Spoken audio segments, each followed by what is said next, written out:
Ma'am, we were discussing ideal mixture solutions. We were discussing ideal mixtures. Can you just tell me that means what is the law which governs ideal solutions? I'll specifically mention them as solutions because we were specifically discussing liquid solutions, isn't it? So therefore, we'll be specifically discussing about liquid solutions. Can you tell me the law which governs the ideal liquid solutions?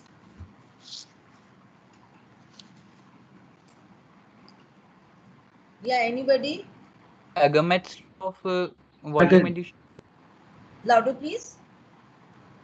Maggot's law of volume addition and Dalton's law of partial Yeah, Amert's law of volume addition, from there only the law of ideal solution has come up. I fully agree.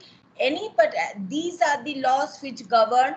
Actually, they had been proposed for mixture of ideal gases, but then it was observed that they also conform to ideal mixture of real gases. Ideal mixture of real gases means when the gases they mix without any change of volume, as a result of which we found yesterday that there is no change of enthalpy, there is no change of internal energy, and we also found that for such ideal mixtures, delta G mixture is less than 0, delta S mixture is greater than 0, which naturally suggests that these mixtures they are formed spontaneously, right?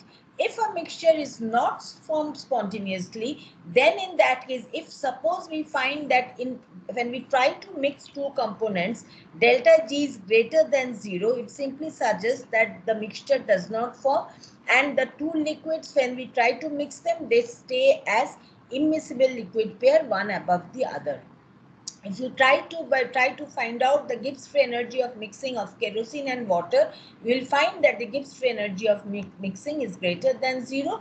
As a result of which, if kerosene and water they stay separately, then the Gibbs free energy is less compared to the mixture, and therefore they exist as immiscible liquids. So therefore, the criteria of immiscibility is that over the composition where the two components that are immiscible, over that particular composition you will find that the Gibbs free energy of the mixture will be greater than the sum of the Gibbs free energy of the two components, or of the different components taken together, when all the Gibbs free energy have been evaluated at the same conditions of temperature and pressure with respect to the same standard conditions.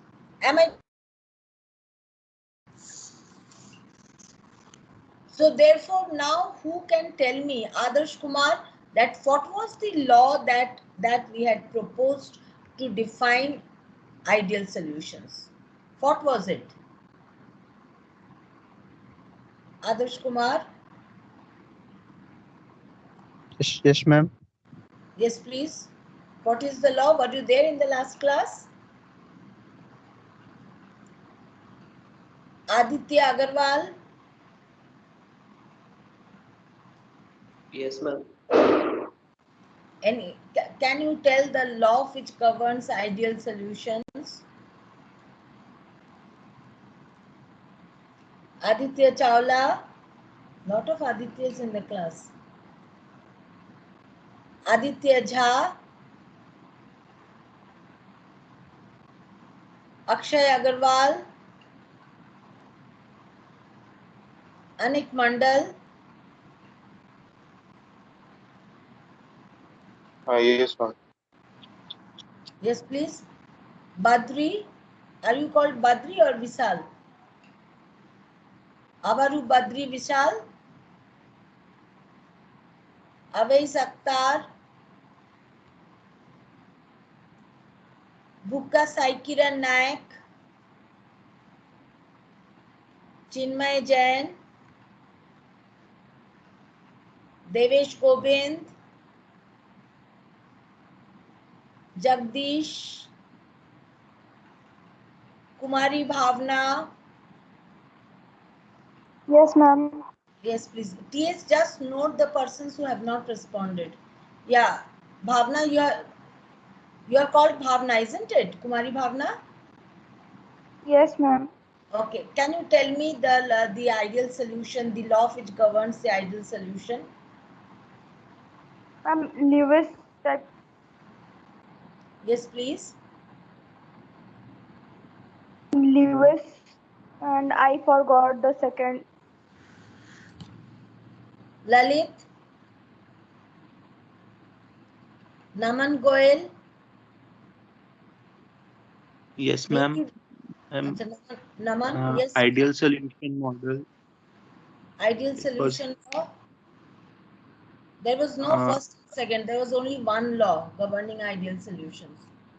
there was first name with starting with Louis. I forgot his second name, But but can you tell me the law? It's Lewis Randall law. Can you tell me the law? yes, ma'am. Ma'am, it was xi fi is equal to yi fi. One fi is for one component that is liquid, and another I am referring to vapor. If there is liquid vapor mixture. Perfect. Okay. Muskan Jain, at low to moderate pressure, the Lewis Randall model, it reduces to some very well-known law. Can you name that law? Naman Goel? Ma'am, Nidhi ideal Raj? solution.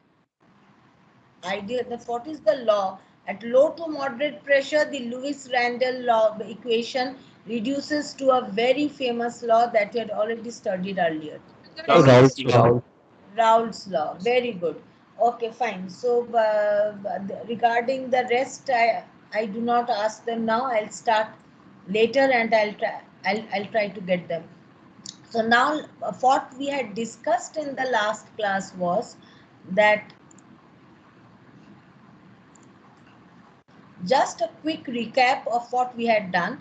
We found out that in order to define your equilibrium, or rather in order to find out whether mass transfer occurs from one particular phase to the other phase for any particular component I, we need to find out Fi cap, right?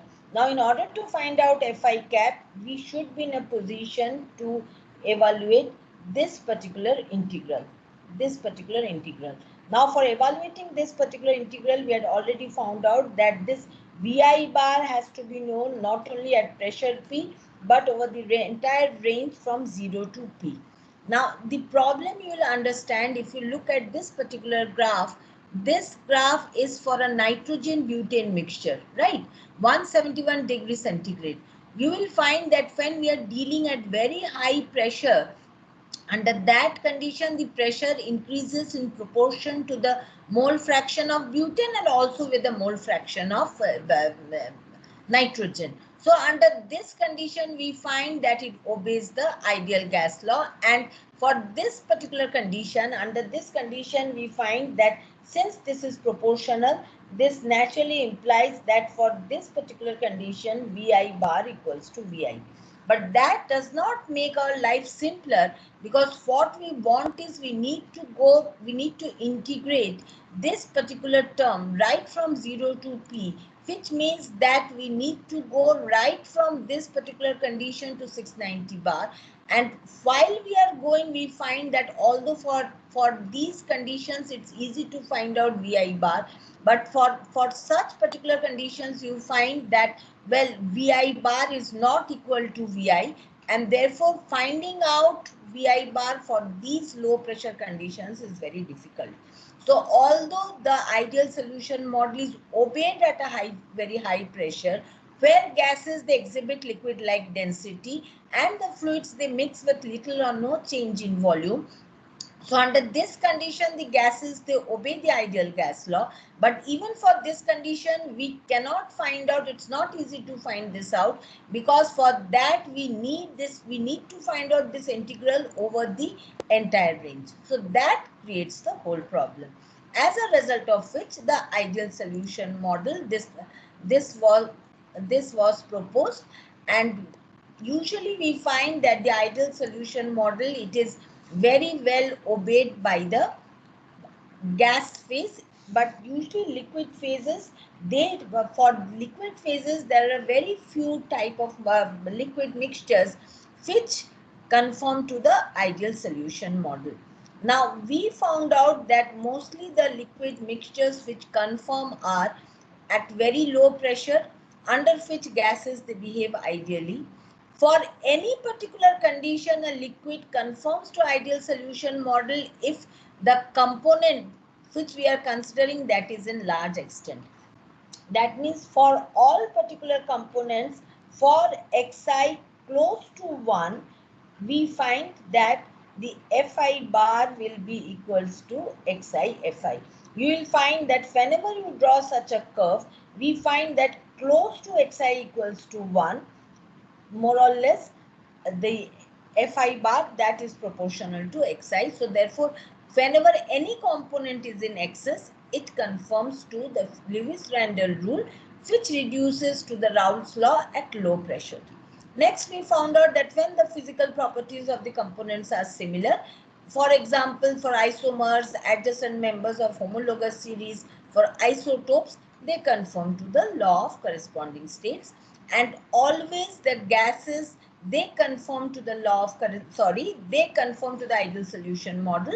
But for liquids under these specific conditions only, it conforms to the law of specific, the ideal solution model, right? Now, when it conforms to the ideal solution model, finding out Fi bar becomes pretty easy.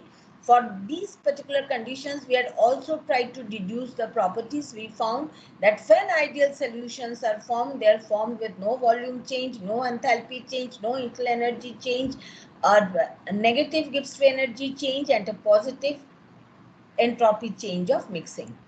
And we also found out, then in that particular case, we found out that just by using this particular equation, Fi equals to xi Fi, using this equation both for the vapor phase and the liquid phase which are in equilibrium. For the vapor phase, we write it in this particular way. For the liquid phase, if the vapor phase, this has to be this. For the liquid phase, we can write it down in this particular way, which for low to moderate pressures, we find that FiV is nothing but P, FiL is nothing but Pi saturated. So therefore, from low to moderate pressures, we find that, therefore, for low to moderate pressures, we find that this is the equation which is obeyed by ideal solutions. Now we will find that suppose we deal with binary mixtures. We can deal with any number of mixtures, but mainly we'll be dealing with binary mixtures because they are, firstly, they are the simplest type of multi-component mixtures, and secondly, for binary mixtures, we can draw different types of phase diagrams similar to the phase diagrams that we have already constructed for single component multi-phase systems. You'll be remembering that when you were dealing with estimation of properties, you had constructed things like, say, TV, then PV, then PT. So these types of things you had constructed, and these are known as phase diagrams. In the phase diagrams, we vary, rather we depict them as function of two measurable parameters, or maybe one measurable and one non-measurable parameters, keeping all the others constant, right? So for single component system, it was sufficient that we can plot TV, PV and PT. But when we come to multi-component mixtures, we find that just two components may not be sufficient, rather two parameters may not be sufficient to completely plot the system. So for such things also, what we do, we plot in terms of two with the third as a parameter. Now, for solving different phase equilibrium problems and to find out these two, or in other words, at low pressures to find out the different properties, we find that mostly for these particular types of problems, usually that, as I have told you, that usually T and X is given, you are required to find Py, or Ty is given Px, etc. Normally, the equilibrium data are collected either at constant temperature or at constant pressure, and they are represented in this particular way. Now, when we are dealing with binary solutions, rather binary mixtures, can you tell me what is F? F means the degrees of freedom. What is F equal to for a binary mixture? Can you tell me? Can you tell me what is F equal to for a binary mixture? 2. F equals to 2. So therefore, if we know two components, then two properties, then we should be in a position to find out the other properties. What are the properties? The properties are T, P, X1, X2, Y1, Y2. Now out of this, what do we know? We know X2 equals to 1 minus X1. If it is a multi-component mixture, then it's better represented in this particular way. We know sigma yi equals to 1. And apart from these two equations, we have the equations which we have already discussed. Based on these equations, we can, if any two parameters are given, we can find out the rest. Now, just to show this, let us start with a few problems. Suppose I give you a mixture of pentane and heptane. Pentane and heptane are more or less close members, even if not adjacent members, in the homologous series of aliphatic hydrocarbons. So there is every possibility that N-pentane and N-heptane, they are going to form an ideal solution. So let us take up the problems. The first problem that you're supposed to do is that the temperature and pressure are given, and you need to find out the composition in the vapor phase as well as in the liquid phase. Whatever equations, these are the equations that are there. Using these particular equations, you are supposed to do it. We'll be doing the 4 problems. We are going to start with the first problem. Can you tell me how do we progress? Anybody who can tell me how to progress on this?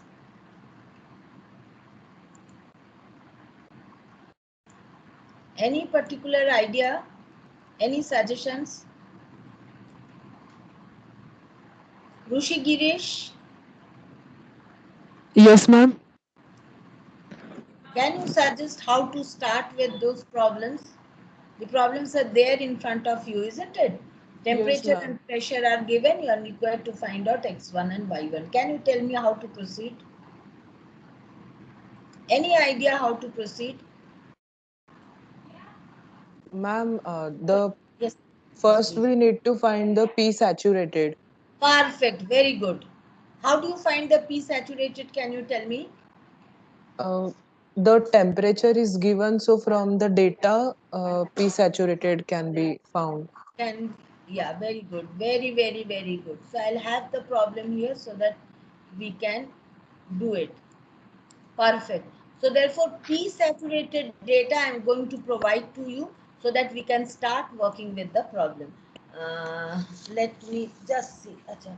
For N-pentane, you can note it down for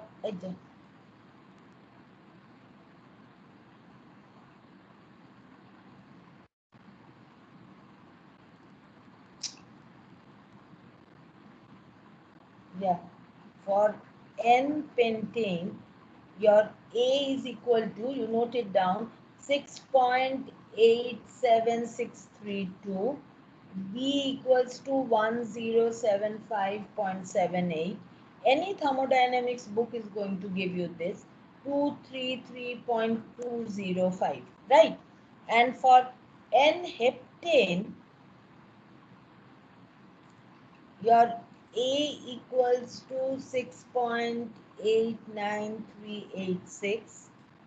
B equals to 1264.37. C is equal to 216.64. Now these constants, they are valid over a temperature range. So therefore for N-pentane, I have taken these values from the book of Y.V.C. Rao. You can find the values everywhere. I found out that these values, they are applicable from minus 50 to 58 degrees centigrade. We are slightly away. According to this problem, I want the data at 70 degrees centigrade, but anyhow, I have taken these. And for N-heptane, the data was applicable from -3 to 127 degrees centigrade, so it is fine, right? So I have given you this. Next, after this, are the problems visible to you? Yes, ma'am, the problem is visible. Perfect. So therefore, I have given you this. So after this, the next, Vivek Sureka,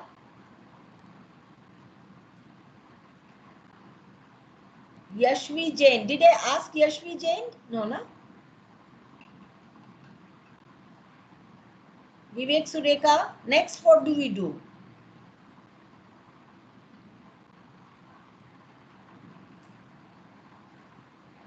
Vaishnavi, Anuradha, Suresh Meena, Subda Prasad, Soham Ujjwal. Yes, ma'am. Yes, what to do next? I have given you A, B, C, okay, for everything. So the next thing you're supposed to do is to find out Mole fraction through Raoult's law. how to do. Before that, what will you do? Before We have finding the mole fraction, what will you have to do? Tell me. we have the saturation pressure, so I think we can. Have you found out the saturation pressures? Ma'am, we have ABC, so from that we can find. What is the formula that you'll use to find out the saturation pressure? Antoine equation. Perfect. What is the equation? Ma'am, that I don't remember actually. Then who is going to help you out? Sneh Bandhu Singh? Yes, ma'am. Yes. Help your friend by telling him the formula. Yes, ma'am. Actually, my internet connection is not that good today. Okay, then let me see who can do it. Shoab Nazir? Shashank Gautam? Yes, ma'am. Yes. Do you remember the formula? Yes or no?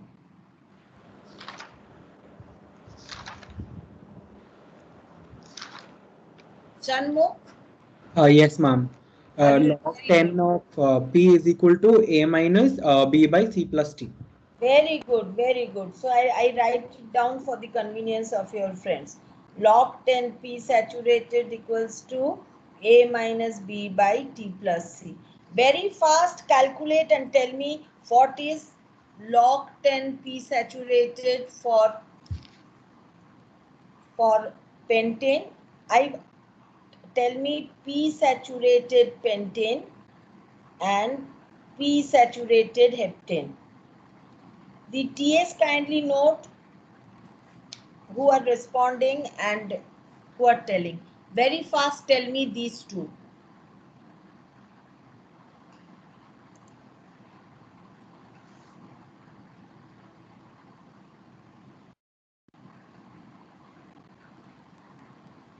And then tell me what is the next thing that you are supposed to do.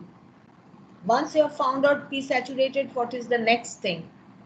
Calculate P saturated and raise your hand so that the TS can note who all have raised their hands after calculating P saturated.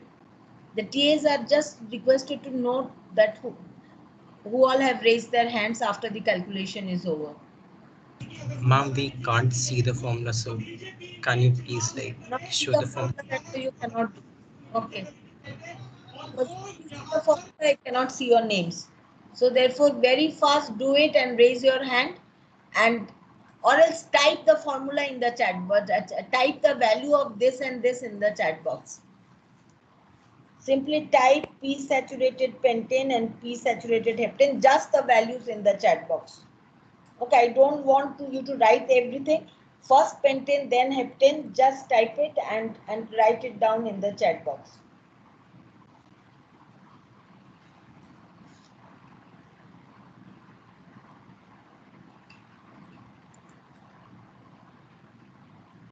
Well, while you're doing this, let me know what's next we need to do. Siddhant?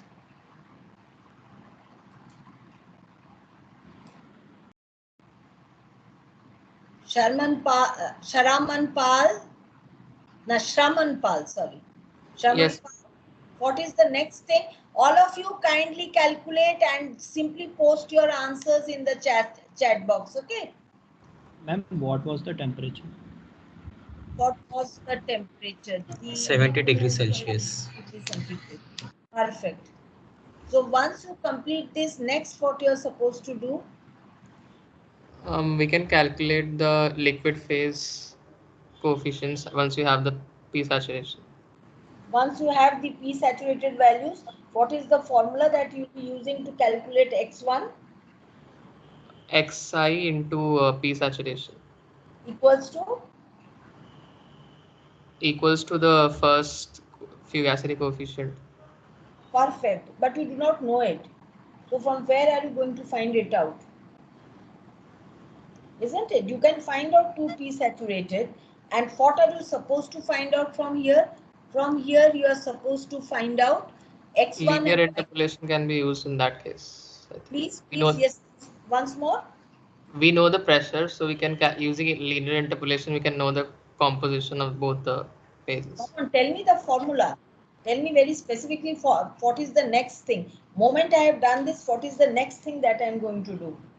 So X1 into P saturation of 1 plus 1 minus X1 into P saturation of 2 would be the total pressure. Perfect, perfect.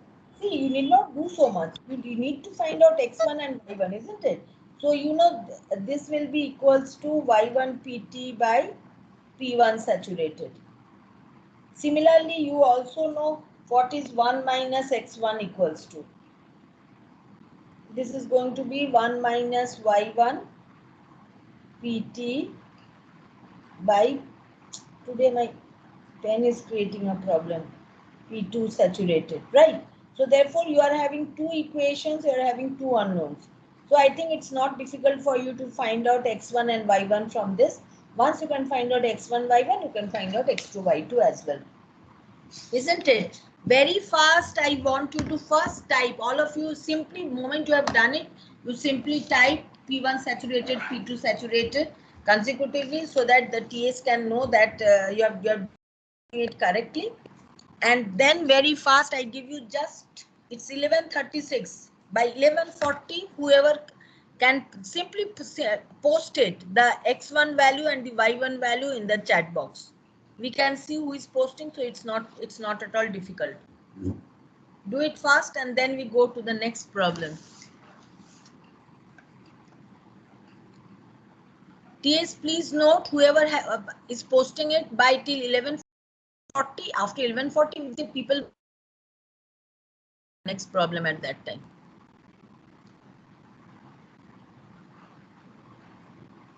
I give you time till 11:40 to post it.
Anybody who has done it can please go to the second problem.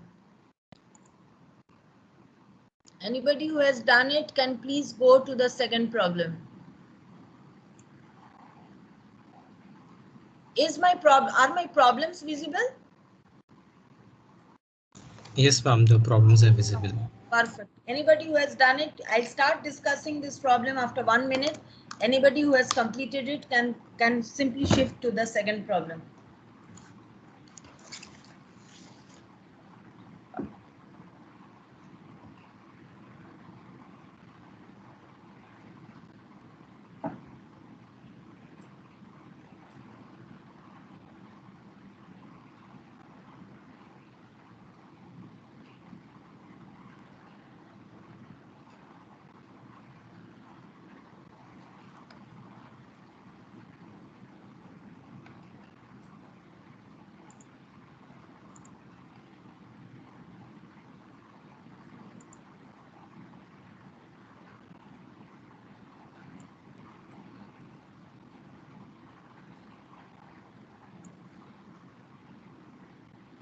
Well, now we go to the second problem. Can you tell me how to proceed with the second problem?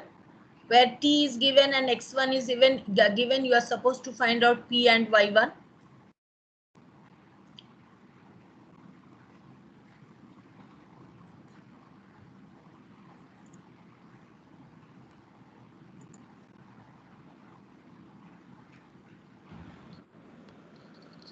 Ma'am, for the second one, like P is given, X1 is given, so X2 is known. So Perfect. X2 is 0.6. known. Yes. Perfect. This is very simple. Yeah. So no, sorry, x1 is 0.5, so x2 is 0.5. Perfect. T is given. So next. Next, we know like the saturation pressure. So if we will apply Raoult's law, simply X1 P saturation, X2 P saturation. We'll got P. Perfect. We'll get. Perfect. Perfect. So therefore, your T is given. It is given as 70 degrees centigrade. So you can find out P1 saturated, P2 saturated. Now here I would like to tell you one thing. Normally what we do is we normally denote component 1 as the more volatile component. In this case also I would like to tell you that there's no harm if you select something else as the more volatile component, but normally by convention we select this as the more volatile component, right? So out of pentane and heptane, can you tell me which one is the more volatile component? Pentane. Pentane is the more volatile. Perfect. So therefore, when I write down 1, I could have written down pentane, but when I write down 1, it implies for the more volatile component. So once you can find this out, then this matter becomes extremely simple. Once you find P1 saturated, P2 saturated, then after that, what do you do? For P, we apply simply Raoult's law, X1 P1 saturated plus X2 Perfect, P2 saturated. perfect, perfect. Then the matter becomes extremely simple. You simply apply this and you can find out. And so therefore, P becomes equals to X1 P1 saturated plus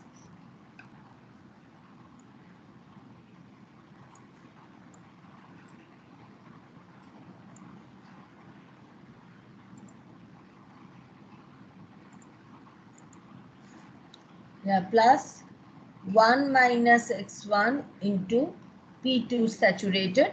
So from this particular equation, you can find it out. So here you are told to do this for one particular composition. Instead of x1 equals to 0.5, if I tell you to do it for x1 equals to 0.3, can you do it? Yes, ma'am. Yes or no? If Yes, I tell you to do it for x1 equals to 0.8, you can do it? Yes, ma'am. Right? Yes, ma'am. You can do it for the entire range right from x1 equals to 0 to x1 equals to 1. Yes or no? Yes, ma'am. Perfect. Now, if you can do, then in that case, just see what I don't have time. What I wanted is I'll tell 10 people to calculate with one particular composition, but it's taking a lot of time. So suppose you express this P1 as a function of x1. How do you expect if you plot P as a function of x1, how do you expect the graph to look like? Remember one thing, x1 refers to the more volatile component. It should be linear. It should be a straight line. It should Linear. be a straight line. Fine. What should be the value of P at x1 equals to 0? Can you tell me? P saturation of 2. P saturation of 2. What should be the value of x1 at x1? Sorry, what should be the value of P at x1 equals to 1? P P1 saturation of x1. Perfect. So therefore, the intercept here should be P1 saturated. The intercept here, it should be P2 saturated. Now, can you tell me that when we are always denoting component 1 as the more volatile component, in that case, should P1 be higher or should P2 be higher? P1 be higher. P1 will be higher. Perfect. So therefore, the graph will be something of this sort. So if we plot the partial pressures, what is happening? So if we plot the partial pressures, then in that case, what are we going to get? In that particular case, we are going to get something of this sort, isn't it? This whole thing has started dancing now. Wait. Is my slide visible to all of you? Yes, ma'am. Yes, ma'am. Perfect. So therefore, if you observe, what do you find? That here, if you are drawing P versus X, then in that case, x-axis will go from 0 to 1, right? And what do we find? That we are going to get for the total pressure versus x1. And remember one thing, we are always plotting it as constant T. Whenever you are required to plot anything, remember always to put up the y-axis, the x-axis, and the constants or whatever conditions under which this plot you are making, right? So therefore, and if we are plotting, this gives you P1 versus x1. This graph gives you P2 versus x1, and this particular graph, which extends right from P2 saturated to P1 saturated, this gives you P versus x1. Now, I had told you to calculate y1 as well. Can you tell me how will the graph of P versus y1 look like? Any idea how will the graph of P1 versus Y1, P versus Y1 look like? Negative slope. It is going to look like something of this sort. If you observe, you find that in this particular case, this is the graph of P versus X1. This is the graph of P versus Y1, right? So therefore, we find that for single component system, there is a definite saturation pressure at a particular constant temperature. But in this case, we find that the phase change occurs starting from the saturation pressure of the less volatile component to the saturation pressure of the more volatile component. Well, now suppose instead of this, suppose this is creating a lot of problems for me. I do not know why it is dancing so much. Just suppose we go to the next problem. What is the next problem? There's T and Y1. You have to find out when P and X1 are given. Can you tell me for this particular case, how do you plan to proceed? Can you tell me for this particular case, how do you plan to proceed? When X1 and P is given, and you are supposed to find out T and Y1. Yes, anybody? Ma'am, for Y1, like we know the X1 for, we know X1, we know P1 Yes. saturation. So Yes. Y1 will be X1 P1 saturation by P. Just a minute. How do you know P1 saturated? Because in this part C of the problem, we know total P and you know X1. You are supposed to find out T and Y1, isn't Ma'am, it? so we also have the P1 saturation, no? No, you do not have. Do you Ma'am, have? are we not given the ABC constants? No. But see, for finding out the ABC constants, you need to know the temperature. The ABC constants are given as a function of temperature. Okay, ABC constants are given, that is for sure. Sorry, very sorry, ABC constants are given. But if you do not know T, then how do you find out P saturated? ABC constants are definitely given. I'm sorry about it. Yeah. But unless you know T, how do you find out P saturated? Anybody, any idea?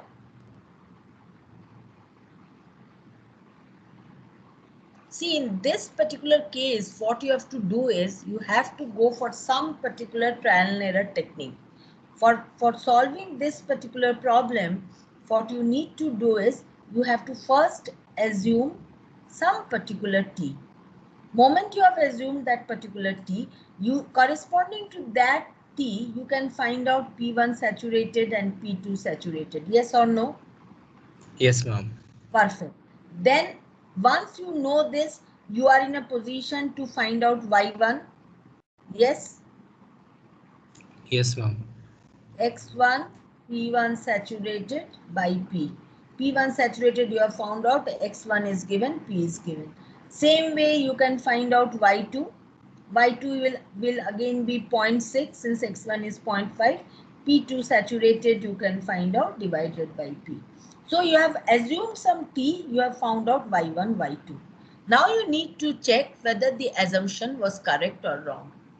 How do we check whether the assumption was correct? Can you tell me? Y1 plus Y2 is equal to 1. Perfect. So Y1 plus Y2 equals to 1. That gives you whether the assumption was correct. So therefore, for part C and D, these problems you will be doing at home, but I'll just be discussing the general characteristics. Whenever you are required to find out T, you have to assume T, and then accordingly you have to calculate P1 and P2 saturated. Then if X1 is given, you have to find out Y1. If Y1 is given, you have to find out X1. And whatever you are finding out, find it out for both the components and see if the summations sum up to 1 or not. Right. So therefore, now if you are finding out T and Y1, and then suppose I tell you the way you have plotted P versus X and P versus Y. In this particular figure, if you see, this corresponds to P versus X1. This corresponds to P versus Y1. Now, in the similar way, if I tell you to draw something like T versus X1 and T versus Y1, can you tell me what the graph will look like? Any idea? Any guesses? Any idea for suppose For T versus Y1, it should be like increasing. But that I don't know how it will increase. Wait, let's not start guessing. Tell me one thing, what will be the y-intercept on the left hand side?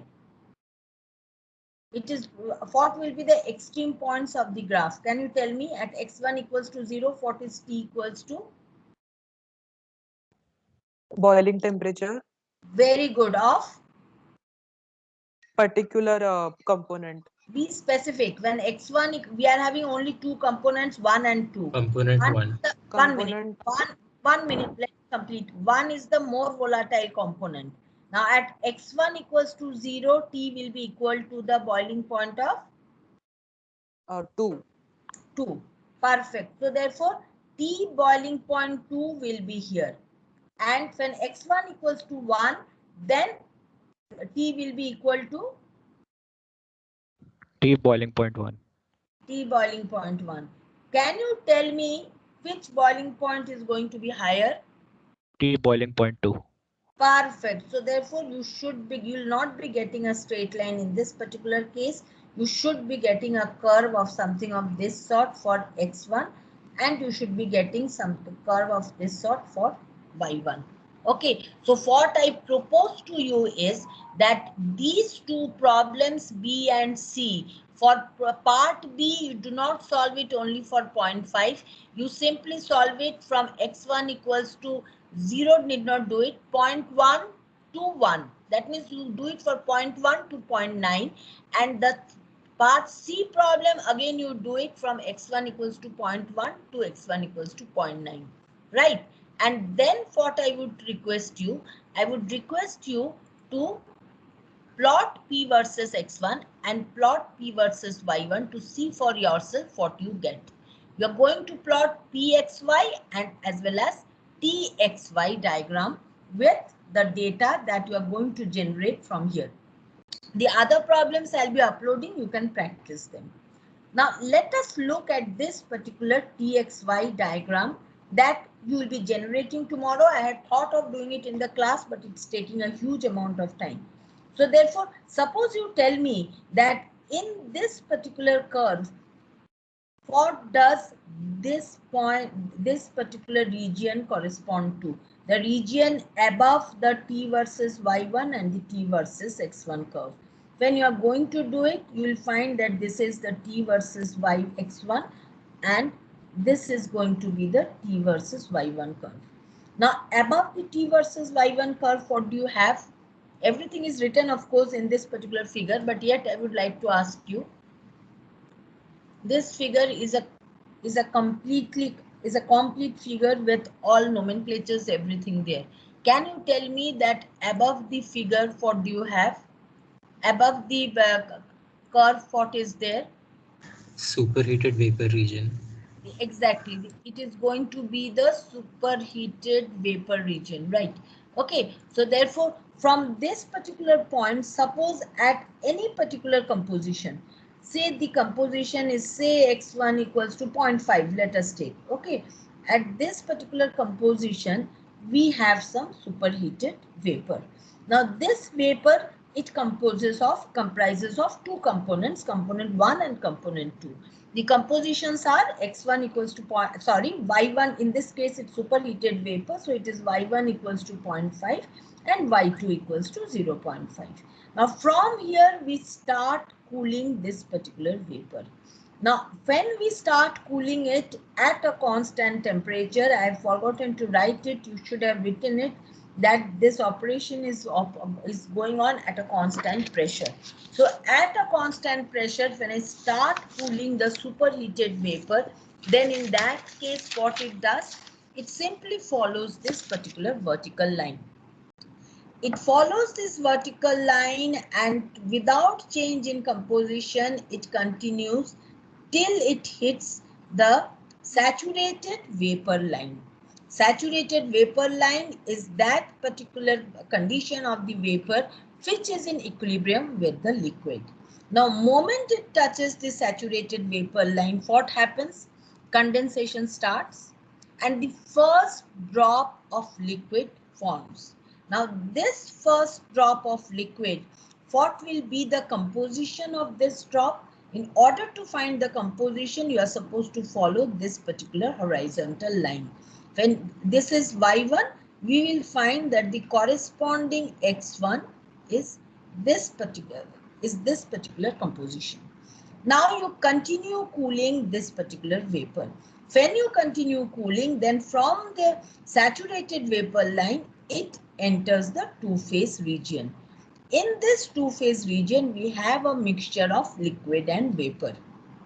Now, the overall composition of the mixture remains unchanged at 0.5, but we find the composition of the vapor and the liquid, they keep on changing. As we keep on continuing the cooling, we find that the initial composition of the liquid was x1.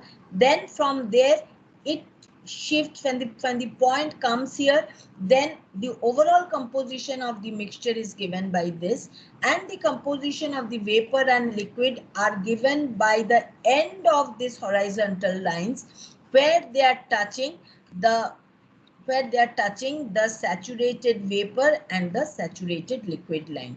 So therefore, as we continue this cooling part, we find that gradually, initially the composition was x1, then the composition was, yes please. Ma'am, we actually have a test from 12 o'clock, so if you could continue tomorrow.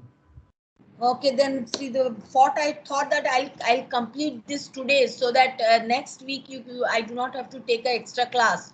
But anyhow, I have taken more time than usual, and anyhow, then we end now. Tomorrow we continue this, we finish this, and we go for non-ideal solutions.